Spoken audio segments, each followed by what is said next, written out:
morning students, myself Shivam Sharma. Today our topic is vector, divergence and curl of a vector. तो vector r is equal to x i plus y j plus z k, del is equal to del upon del x i plus del upon del j plus del upon del k. हमें निकालना है इसका grade, तो grade F का मान होगा grad F is equal to del F, del F i del del F i del F upon del x plus j del F upon del y plus k del F upon del z. इसका example करेंगे हम, तो example है कि if A is equal to x square y z i minus 2x z q j plus x z square k, और B का मान है 2z i plus y j minus x square k. Then find del 2 upon del x del y A cross B at 1 0 -2। सबसे पहले हम ए cross B का मान निकालेंगे। ए का मान दिया है और बी का मान दिया, तो ए क्रॉस बी का मान होगा डिटरमिनेंट फॉर्म से निकालेंगे आई जे के, और यहाँ आई का कोफिशिएंट, जे का कोफिशिएंट, के का कोफिशिएंट, ठीक है। ऐसे ही बी में आई का, जे का और के का कोफिशिएंट ले लिए। उसके बाद डिटरमिनेंट खोल देंगे। डिटरमिनेंट खोलने के बाद ए क्रॉस बी का मान ये आ गया। ये आने के बाद फिर डेल अपॉन डेल वाई निकालेंगे। इसका हम differential with respect to y, partially differential with respect to y of a cross b. जितना होगा एक्स के साथ पे बाई के साथ पे डिफरेंशियल निकालिए, तो ये आ जाएगा minus k x by x z square i plus x की power 4 z j plus 2x square y z k.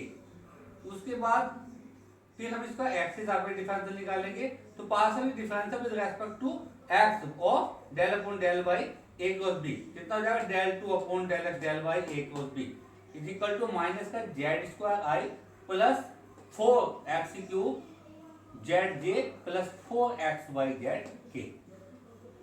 क्योंकि हमें वैल्यू निकालनी है पे 1 0 -2 पे, x के स्थान पे हम 1 रख देंगे, y के स्थान पे हम 0 रख देंगे यहाँ से, और z के स्थान पे माइनस का 2 रख देंगे, वो इसका मान निकल के आ जाएगा। उसके बाद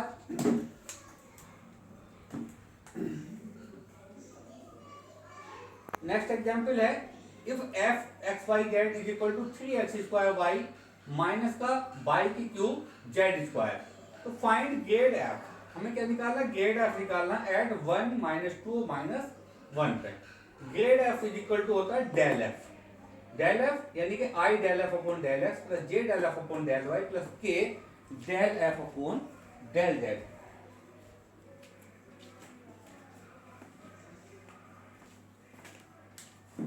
के del F upon del z. तो del F upon del s का मान यहां से निकाल लेंगे। एफ का मान हमें गिवन है, तो del F upon del x यानी कि partial differential with respect to x of F is equal to 3 दूनी 6 6x बाई, इसका 0 हो जाएगा, कितना जाएगा 6x बाई। ऐसे फिर del F upon del y निकाल देंगे, difference partial differential with respect to y of x, ये आ जाएगा as partial differential with respect to z of F is equal to minus k 2y cube z आ जाएगा। और ये del F upon del x का, del F upon del y और del F upon del z का तीनों value उठा के हम यहाँ पे रख देंगे। ये मान निकल कर आ गया। हमें निकालना क्या है मान 1 -2 और -1 पे, एक्स के स्थान पे 1, वाई के स्थान पे -2, जेड के स्थान पे -1, ये रख देंगे। हमारा कितना निकल कर आ गया मान माइनस के 12 आई माइनस के 9 जे माइनस का 16 के। अब नेक्स्ट बात आती है, ये था ग्रेडियंट। नेक्स्ट है हमारे पास डाइवर्जेंट। तो डाइवर्जेंट ऑफ एफ क्या होगा, डाइवर्जेंट का मतलब होगा डॉट प्रोडक्ट। तो del dot F, del dot F कितना होगा आई डेल का मान दीजिए i del upon del x plus j del upon del y plus k del upon del Z.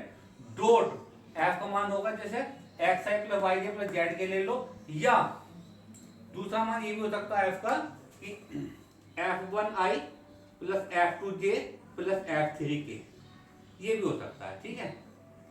f1i plus f2j plus f3 के, ठीक है। X y Z की form में ये ले लो और एफ की फॉर्म में ये जाएगा, तो ये हम डॉट प्रोडक्ट निकाल देंगे। ऐसी कर्ल एफ का मान होगा डेल क्रॉस एफ, यानी कि ये हमारा डिटर्मिनेंट फॉर्म से निकलेगा। अब लाप्लासियन ऑपरेटर क्या होता है, डेल स्क्वायर, यानी कि डेल स्क्वायर एफ का मान होगा del two F upon del x square पर del two F upon del y square पर del two F upon del z square. ये हमारा लाप्लासियन ऑपरेटर है। उसके बाद दो बातें हैं, ये आप याद रखेंगे। यदि कोई वेक्टर हमारा सोलिनोइडल है, मान लीजिए वेक्टर एफ है हमारा और ये सोलिनोइडल है, तब इसकी डाइवर्जेंट जीरो होगी, यानी कि डाइवर्जेंट एफ का मान जीरो होगा। यदि दिया हुआ वेक्टर हमारा जो एफ है वो हमारा इरोटेशनल हो, तो इरोटेशनल होगा तब कर्ल एफ का मान जीरो होगा। सोलिनोइडल पे डाइवर्जेंट जीरो और इरोटेशनल पे कर्ल जीरो, ये बात याद रखेंगे।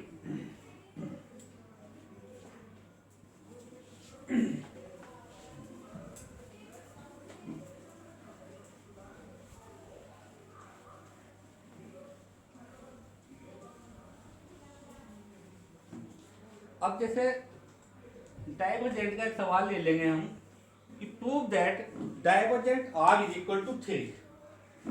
एक एग्जाम्पल ले लेंगे कि प्रूव दैट, सिद्ध कीजिए कि divergent of r is equal to 3। ठीक है, या हम ये कह दें दूसरी फॉर्म में कि del dot vector r is equal to 3। हमें वेक्टर आर की डाइवर्जेंट निकालनी है। ठीक है, वेक्टर आर का मान कितना होता है? Vector r is equal to होता है x i plus y j plus z k. ये वेक्टर आर का मान होता है। हमें इसकी डाइवर्जेंट निकालनी है। डाइवर्जेंट ऑफ आर हमें निकालना है कि डेल डॉट आर निकालना है। डेल का मतलब डाइवर्जेंट होता है। क्या होगा? I del upon del x plus j del upon del y plus k del upon del dot R का मान रख दीजिए। आर का मान कितना होगा? X i plus y j plus z k. Dot product हम निकालेंगे। आई की आई से डॉट प्रोडक्ट 1 हो गया तो कितना हो जाए? Del upon del x of x. J की जे से डॉट प्रोडक्ट 1 हुई तो del upon del y of y plus k की के से डॉट प्रोडक्ट 1 हुई तो del upon del z of z. यानी कि एक्स का डिफरेंस एक्स का सापेक्ष 1, वाई का वाई के सापेक्ष 1, जेड का जेड के सापेक्ष 1। कितना आ गया? ठीक, ये बात समझ में आ गई। इसी के साथ एक सवाल हम कर्ल का लेंगे। कर्ल का एक सवाल लेंगे हम। यदि आप prove that curl r is equal to 0। ये आर की जो डाइवर्जेंट है वो 3 है और हमें कर्ल निकालनी है। अब हमें प्रूव करना है, प्रूव दैट कि curl r is equal to 0।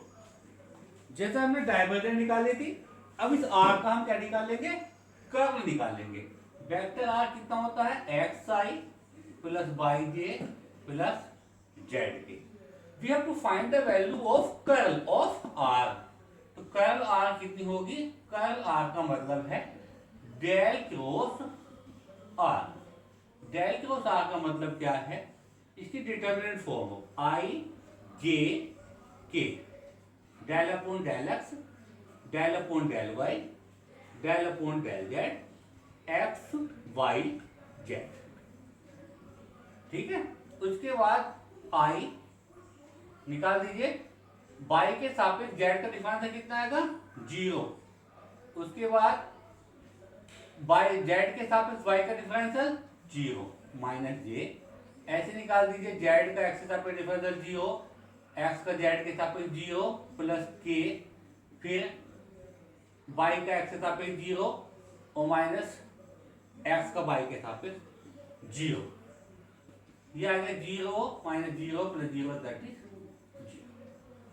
तो डाइवर्जेंट का मतलब है डॉट प्रोडक्ट और कर्ल का मतलब है क्रॉस प्रोडक्ट। तो वेक्टर आर की जो डाइवर्जेंट है वो 3 होती है और वेक्टर आर की जो हमारी कर्ल है, क्रॉस प्रोडक्ट है, वो हमारी 0 होती है। डाइवर्जेंट 3 और कर्ल 0। बात समझ में आई? तो ये 3 चीज थी, ग्रेड, डाइवर्जेंट और कर्ल।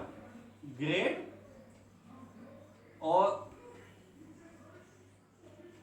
ग्रेड, डाइवर्जेंट और कर्ल, ये बात समझ में आ गई तीनों।